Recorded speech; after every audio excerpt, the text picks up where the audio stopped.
حي على الفلاح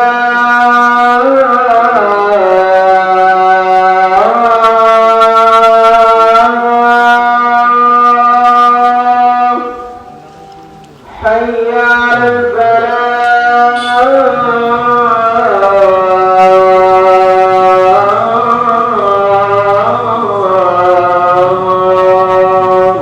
അമ്മ എത്ര വർഷമായിട്ട് നമ്മളിവിടെ ഇങ്ങനെ അടിച്ചു വരുന്നുണ്ട് പള്ളിയൊക്കെ? 84 വയസ്സല്ലേ, ഒരു 10-12 വയസ്സുള്ളപ്പോ വന്ന് വിറ്റടിക്കും, വെള്ളം കോരി അതിൽ നിറയ്ക്കും. അങ്ങനെയുള്ള എല്ലാ പണികളും ചെയ്തിരുന്നത് ഞാനും ചേച്ചിയാണ്. ചേച്ചി മരിച്ചു 4 കൊല്ലമായി.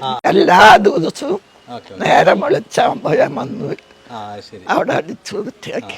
പിന്നെ ഇവിടെ ഞാനെന്നുള്ളത് തൃശ്ശൂര് കിഴൂര് എന്ന് പറഞ്ഞ സ്ഥലത്താണ്. ഇവിടെ ഞാൻ നിൽക്കുന്നത് ഒരു പള്ളിയുടെ മുന്നിലാണ്. മുഹിയുദ്ദീൻ മസ്ജിദ് ആണ് കിഴൂരുള്ള. ഇവിടെ ഇപ്പോൾ അവിടെ ആളുകളൊക്കെ കൂടിയിട്ടുണ്ട്. എന്താ സംഭവം വെച്ചിട്ടുണ്ടെങ്കിൽ നമ്മുടെ ഉസ്താമാരുണ്ട്, നമ്മുടെ പള്ളിയിലെ മഹല്ല് പ്രസിഡന്റ് ഉണ്ട്, അതുപോലെ തന്നെ അമ്മയുടെ മോളും. അപ്പൊ എന്താ സംഭവം ചോദിച്ചിട്ടുണ്ടെങ്കിൽ നമ്മുടെ അമ്മ ഇവിടെ നിൽക്കുന്നുണ്ട്. ഈ ഒരു അമ്മ ഏകദേശം 70 വർഷമായിട്ട് ഈ ഒരു പള്ളി പരിസരം അടിച്ചു വരലും ക്ലീനിങ് അങ്ങനത്തെ ഒക്കെ ചെയ്യുക. യാതൊരു എന്താ പറയുക, സാധാരണ നമ്മളെ ആളുകൾ ഒരു ജോലി പോലെ കാണാതെ പ്രത്യേക ഒരു പൈസ വേണം എന്നുള്ള രീതിയിൽ അങ്ങനൊന്നല്ല, ഇവർക്കൊരു വിശ്വാസം അല്ലേ, അങ്ങനെ ഒരു വിശ്വാസം കൊണ്ടാണ് ചെയ്യാറ്. എന്താണ് പേര്? എന്താ അമ്മയുടെ പേരെന്താ? തങ്കം. 86 വയസ്സായിട്ടുണ്ട് അല്ലേ. നമ്മുടെ തങ്കമ്മക്ക് എന്ന് വെച്ചിട്ടുണ്ടെങ്കിൽ ചെവിക്ക് ചെറിയൊരു കേൾവിക്കുറവുള്ളത് കൊണ്ട് തന്നെ കൂടുതലും നമ്മൾ ഒന്നുകൂടി ഒച്ചത്തിൽ പറയുമ്പോഴാണ് അമ്മക്ക് കേൾക്കാറ്. വേറെ പ്രശ്നങ്ങളൊന്നുമില്ല. നമുക്കറിയാലോ വയസ്സാകുമ്പോൾ അതിന്റെ ഒരു ബുദ്ധിമുട്ട് മാത്രം. അപ്പൊ നമ്മുടെ യമുനേച്ചിയാണ് കൂടുതൽ കാര്യങ്ങൾ. യമുനേച്ചി എത്രയായി ഇവിടെ വന്നിട്ട്? ഏകദേശം ഞാൻ ജനിച്ചതും വളർന്നൊക്കെ ഇതിൽ തന്നെ, ഈ വീട്ടിൽ തന്നെ. ഇവിടെ തന്നെയാണ്. അതല്ലേ, 62 വയസ്സായിട്ട്. അപ്പൊ 62 കൊല്ലം മുമ്പ് വന്നിട്ടുണ്ട് അല്ലേ. എന്താണ് ഈ പള്ളിയോട് പള്ളിയോട് നമ്മൾ എന്ത് കാര്യത്തിലും നമുക്കൊരു തലവേദനയും പനി വന്നാൽ ആദ്യം നമ്മള് മെയ്തിന്നങ്ങളെന്ന് വിളിക്കുക. അപ്പൊ മെയ്തേരെ ഞങ്ങൾക്ക് ഇങ്ങനെ ഒരു കാര്യമുണ്ട്, തലവേദനയും പനിയാണ് എന്റെ കുട്ടിക്ക് എന്ന് പറഞ്ഞാൽ, എന്റെ കുട്ടിക്ക് ആയാലും ഞങ്ങളുടെ ആർക്കായാലും ഞങ്ങൾ ആദ്യം വന്നിട്ട് പറയാം പള്ളിയിലെ മെയ്തേരോട്. അപ്പൊ മെയ്തേര് പറയും 10 റുപ്യ പള്ളിയിലെ കുറ്റിയിലിട്ടോ ഒരു കുഴപ്പമുണ്ടാവില്ല, നിങ്ങൾക്ക് ഒന്നും ഉണ്ടാവില്ല എന്നാ പറയാം. വിശ്വാസമുണ്ട്, നല്ല വിശ്വാസമാണ്. ഞങ്ങൾ ഞങ്ങളുടെ അമ്പലത്തിനെക്കാട്ടും കൂടുതൽ വിശ്വസിക്കുന്നത് പള്ളിയിലാണ്. പിന്നെ ഇപ്പൊ അവിടെ എന്ത് കാര്യം ഉണ്ടായാലും ഞങ്ങൾ അതിൽ സഹകരിക്കും, കൊടുക്കാനും ഞങ്ങളെ കൊണ്ട് പറ്റുന്നത് സഹായം ഞങ്ങൾ ചെയ്തിട്ട് ഞങ്ങൾക്ക് അപ്പൊ അതിനനുസരിച്ച് ഞങ്ങൾക്കും ആനുകൂല്യങ്ങൾ തരും. ഇവിടെ എന്ത് കാര്യങ്ങൾ ഉണ്ടായാലും അവർക്ക് അതിൻ്റെ ഇത് നേർച്ചയായാലും അതിന്റെ എല്ലാ ഇതും പങ്കും ഇവർക്ക്. നമ്മള് ചെറുപ്പം മുതൽ തന്നെ കാണുന്നുണ്ടല്ലോ അങ്ങനെ വരുന്നു. നമ്മുടെ അമ്മതിന്റെ മുകളിൽ വീണായിരുന്നു പറഞ്ഞു.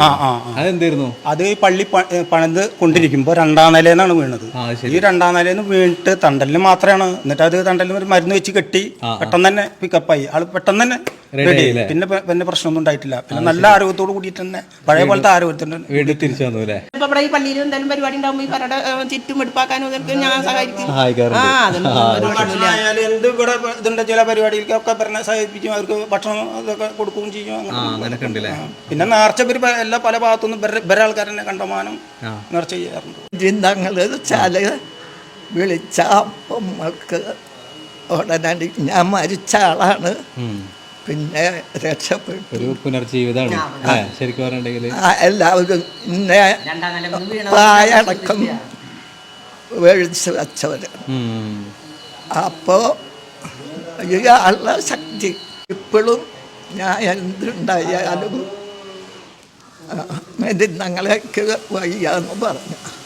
എനിക്കപ്പോൾ അപ്പൊ അങ്ങനെയുള്ളൊരു വിശ്വാസം കേട്ടോ നമ്മുടെ അമ്മക്കും ചേച്ചിക്കൊക്കെ. പിന്നെ അതുപോലെ മുമ്പ് എന്ന് പറഞ്ഞിട്ടുണ്ടെങ്കിൽ നമ്മുടെ അമ്മ ഇവിടെയൊക്കെ വൃത്തിയാക്കും. അതുപോലെ തന്നെ അവിടെ ഹൗസ് ഉണ്ട്, നമ്മളെ എന്താ പറയുക അബ്ലൂഷൻ എന്ന് പറയുമല്ലോ, അതിന് വേണ്ടിയിട്ടുള്ള ഒരു സ്പേസ് അവിടെ ഉണ്ട്. അതൊക്കെ മുമ്പൊക്കെ മോട്ടറൊന്നും ഇല്ലാത്ത സമയത്ത് വെള്ളം നിറക്കലൊക്കെ ആയിരുന്നു. ഏകദേശം ഇവിടെ ഇപ്പോൾ 70 വർഷത്തോളം ആയിട്ടുണ്ട് അല്ലേ. നോമ്പ് കാലത്ത് ഒരു ദിവസം ഞാൻ നോമ്പർപ്പിച്ചു അല്ലേ. ശരി. അപ്പൊ ഞാൻ പറഞ്ഞു ഇങ്ങനെ ചെയ്യട്ടാന്ന് ചോദിച്ചു ഇവരോട്. അപ്പൊ ഇവര് പറഞ്ഞാന്ന് പറഞ്ഞപ്പോ ഒരു ദിവസം എന്റെ പൈസ ഇവര് എത്ര കൊടുക്കുന്നത് നമ്മുടെ ഒരു നോമ്പ് തുറക്കണ്ടേ. അപ്പോൾ ഈ കാണുന്ന ഓടിട്ട കൊച്ചു വീടാണ് തങ്കമ്മൂടെ വീട്. ഇതിനോട് ചേർന്ന് ചെറിയൊരു മതിൽക്കെട്ടുണ്ട്. അതിന് ശേഷമാണ് നമ്മുടെ പള്ളി വരുന്നത് കേട്ടോ. 85 വയസ്സായിട്ടുള്ള തങ്കമ്മൂമ്മ 15 വയസ്സിൽ തുടങ്ങി 70 വർഷമായിട്ട് ഇപ്പോഴും പള്ളി പരിസരം ഇങ്ങനെ വൃത്തിയാക്കിക്കൊണ്ടിരിക്കുകയാണ് കേട്ടോ. മതത്തിൻ്റെ പേരിൽ അങ്ങോട്ടും ഇങ്ങോട്ടൊക്കെ കലഹിക്കുന്ന ഇന്നത്തെ ഈ ഒരു കാലത്ത് നല്ലൊരു മെസ്സേജാണ് ഈ ഒരു വീഡിയോയിലൂടെ നമുക്ക് പ്രതീക്ഷിക്കാൻ പറ്റുന്നത്. ഇന്നത്തെ ഈ ഒരു വീഡിയോ നിങ്ങൾക്ക് എല്ലാവർക്കും ഇഷ്ടപ്പെട്ടെന്ന് വിചാരിക്കുന്നു. അപ്പോൾ ഈ ഒരു വീഡിയോ നമ്മുടെ വേണ്ടപ്പെട്ട എല്ലാവർക്കും ഒന്ന് ഷെയർ ചെയ്ത് കൊടുക്കുക. നമ്മുടെ ആ ഒരു പഴയ സൗഹാർദ്ദം നമുക്കൊക്കെ തിരിച്ചു പിടിക്കാൻ വേണ്ടിയിട്ട് ഈ ഒരു വീഡിയോയിലൂടെ സാധിക്കട്ടെ. നമുക്ക് അടുത്തൊരു വീഡിയോയിലേക്ക് പോകാനുള്ള സമയമുണ്ട്. Thank you for watching.